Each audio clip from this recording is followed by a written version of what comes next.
My name is Tina Hart, and I'm the principal investigator for this project, and I'm the director of cultural resources for Logan Simpson. Logan Simpson is an environmental consulting firm offering cultural resources services, and we are lucky enough to collaborate with the Utah State Historic Preservation Office and the Utah Rock Art Research Association to conduct some revisits of formally documented rock imagery locations in central Utah, in Sevier, Carbon, and Sanpete counties. Hi, I am Savannah Agarty, the compliance archaeologist for the Utah State Historic Preservation Office, or the Utah SHPO. The Utah SHPO represents Utah citizens in regards to cultural heritage. The Logan Simpson Rock Imagery Project aims to document archaeological sites, particularly rock imagery sites or rock art sites, that the Utah Rock Art Research Association has spent years gathering data on. The URARA was generous enough to share their data with us, the Utah SHPO, and we were able to have professionals like Logan Simpson come out and document these to help land managers effectively manage these resources, which leads to their preservation. This project is really special for us because most consultants conduct our work within the context of Section 106 of the National Historic Preservation Act of 1966. Section 106 of the National Historic Preservation Act says that federal agencies must take into account the effects of their undertakings on cultural resources. Undertakings are any federal projects that involve federal money, federal permits, or federal lands, such as building of new transmission lines or expansion of interstate highways, or vegetation management within the national forests. But this project is a little different. There's no undertaking associated with this project. The State Historic Preservation Office was able to find a way to consult with Logan Simpson to make sure these resources are documented to modern archaeological standards so that land managers can manage and preserve them appropriately. The Utah SHPO has come together in this project with Logan Simpson and various land managing agencies, including Fremont Indian State Park, where we are today, so these land managing agencies can have a better documentation and therefore more effectively manage these archaeological sites that they have on their land, which ultimately leads to their preservation and protection. Preservation is one of the Utah SHPO's most important missions. In order to properly preserve cultural resources, which include archaeological sites and historic buildings, we first must know what resources we have. Utah can be particularly challenging in this regard because our state is very vast and remote, and there are likely thousands, if not hundreds of thousands, of archaeological sites that are undocumented. My name is Troy Scotter. I live in Utah County. I'm a board member with both the Utah Rock Art Research Association and the American Rock Art Research Association. This is an exciting project. So our URARA members, we're out walking around in the desert all the time. And we just come upon rock art sites and we take our personal notes and we have a GPS location and photographs. And what we eventually did was we created our own database of sites because we knew about a lot more sites than the government did. And so we gave it to the government. But the government didn't really know what to do with our data because we're not professional archaeologists. And so the nice thing about this project is that we're working with professional archaeologists to document the sites that we've known about so that they can get into the official government record. As part of this project, we're engaging with those same volunteers from the Utah Rock Art Research Association. And so for me, it's personally just very gratifying to see this project come full circle to those who cared enough to collect that data in the first place. My name's Robert Van Orden, and I'm a member of the Utah Rock Art Research Association, and we call ourselves URARA. I traveled 900 miles just to be a part of this project with the Utah State Historic Preservation Office. Where I live, we have free birdwatching field trips every Saturday. And the bird watchers, they're just crazy about birds. They know everything. And they're just flat out crazy. They love birds. And some people love football. And some people love deer hunting. But we love rock art. This is what we love. So Kirk, you're volunteering, right? Yeah. So what motivated you to volunteer? Well, I've been a long-time URARA member, and I'm always looking for opportunities to record rock art sites. I'm a rock art fanatic, and when I heard it was going to be up here in 9 Mile Canyon, I love this place, so I spent a lot of time up here and thought I might be able to come up and help record some lesser known sites. After having a career in another field, I realized I kind of missed my calling. I started doing some volunteer work with Archaeology Southwest, and I really liked it. So I decided to go back to school and get a master's and focus on rock art at the U of A. I graduated in May 2020, and my research was trying to see if we couldn't come up with a relative chronology for dating petroglyphs based on the varnish. Having volunteers involved in a project like this, like members of URARA, is essential to involving Utah citizens in the protection and the management of our own cultural heritage. Everybody has a stake in and right to shared cultural heritage, and having volunteers like the URARA members is essential to improving inclusivity and cultural heritage, as well as supporting land managing agencies that have a lot of acres and do not necessarily have the archaeological support to manage the large amount of archaeological resources in the state of Utah. So I was out with a friend, and we had planned to go to a campground down in the desert. It was full, it was dark. We just pulled off the side of the road and set up our tents. And I woke up the next morning and looked up, and we had camped underneath this huge painted rock art site. And here were these great 6 feet tall red painted figures on the wall. And I'm going, oh my gosh, I'm not sure we should be here. I don't know what it is. And so I just came home and I started doing some research. And this was back in the early days of the internet, and there wasn't a lot there, and I eventually found some books and started going out and looking for some more sites, and then I eventually founded the Utah Rock Art Group.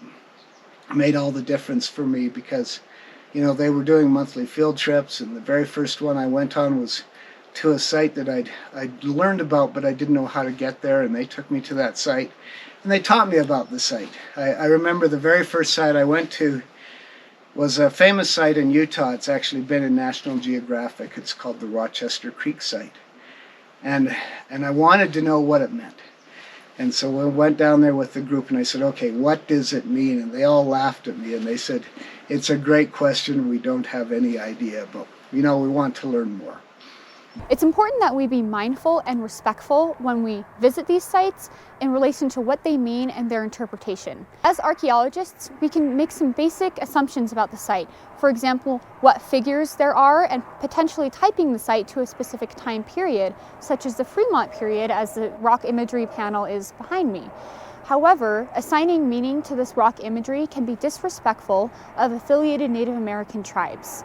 Therefore, we should leave what this rock imagery means, or the interpretation of this rock imagery, to the affiliated tribes that made this rock imagery, such as the Paiute, the Ute, and the Shoshone. I am a very place-oriented person, and to come here and see these images packed into these rocks here, you know, this place meant something to somebody at some time, and we don't know what that is, but it meant enough for them to come and create these images on the rocks. And while this place does mean something to me, and it may mean something to you too, it meant something to them as well. And it's just very interesting to go back to these places on the landscape and think that you are standing in the same place that somebody was standing 1,000 years ago and chose to create this imagery here. And just looking out along the landscape and seeing the same views that they saw, and maybe for a minute having somewhat of the same feelings, but from a totally different perspective. What would you want the public to know about rock art? Enjoy the site, take lots of pictures. It's okay to tell your friends, especially if it's a public site, but make sure you don't touch the rock art. We don't want to damage it in any way. Don't dig, because if there are artifacts below the ground, we want professional archaeologists to uncover those. And be careful about what you post on the internet, because a lot of our new modern pictures from cameras, especially from cell phones, embed the location of the site. So if it's not a well-known site, if it's not a public site, if you put it on the internet, people who know how to get that data out of the picture will all of a sudden know where a lot of sites are. And that's not necessarily a good thing, because we haven't planned to protect all of the sites that we have in Utah. It's important that we do not touch the rock art with our hands, as that can damage the rock imagery or the petroglyphs and pictographs. And it's also important that we don't carve our names into the rock art and create vandalism. On this panel above me, we have a few people who have etched their names into the rock imagery, and that can be regarded as extremely disrespectful, not only to Native American tribes, but to the state park who manages this site, and also to Utah citizens, because this is all our shared cultural heritage. When we come to a site and we see people have scratched their names over the rock art, we just cry, because some of this rock art is 2,000, 3,000, 4,000 years old, and once it's been destroyed, it can never be fixed. Please don't destroy something that's irreplaceable. If anyone is interested in learning more about rock imagery, I highly suggest visiting Fremont Indian State Park. It's off of Interstate I-70 near Richfield. Very publicly accessible rock art that everybody can enjoy no matter what your mobility situation may be. And there is a nice visitor center with interpretive materials where you can learn more about not only the Fremont Indians, but also those who came after, such as the Paiute, the Ute, Shoshone, and the pioneers of Utah. If you want to learn about rock art, come join us. Come be part of URARA, and we have all kinds of people, and we're definitely very dedicated to what we do. I definitely love rock art, and I really love archaeology, and I love the academic aspect of it. But it is just a great excuse to get out into nature, and 49% of what I love is just getting out into the wilderness and going to places where I would never go for any other reason. So you mentioned SHPO, which is the State Historical Preservation Office. And they have a public program, and so anybody who's interested in any aspect of archaeology, including rock art, you can locate them on the web. It's the Utah Public Archaeology Network. And they're a great resource. And we have a wealth of archaeology in Utah. We're probably one of the most archaeologically rich places in the United States. The Utah Cultural Site Stewardship Program is a new statewide program housed at the Utah State Historic Preservation Office. It was created by the legislature in 2020, who not only recognized the importance of preserving Utah's cultural heritage, but also involving Utah's own citizens in the protection of that cultural heritage. The Utah Cultural Site Stewardship Program aims to involve a diverse group of people as cultural site stewards, as well as to protect and monitor a diverse set of archaeological sites from the historic to the prehistoric periods. You can visit our website to learn more about the Utah State Cultural Site Stewardship Program, and also to sign up to become a Utah Cultural Site Steward. Over the course of 2 field sessions, the project team visited 147 GPS points, some of which were originally collected by the same volunteers who ultimately helped document them. The project resulted in the documentation of 18 newly recorded sites and updates for 53 previously recorded sites. A variety of rock imagery stylistic traditions were documented during the project. The basin and range tradition is dominated by abstract imagery such as circles, spirals, wavy lines, and sometimes bighorn sheep and stick figure anthropomorphs, which is a term used for human forms. The basin and range tradition co-occurs with other rock imagery styles and dates from the Archaic through late prehistoric periods. The Barrier Canyon style is characterized by large anthropomorphic red pictographs.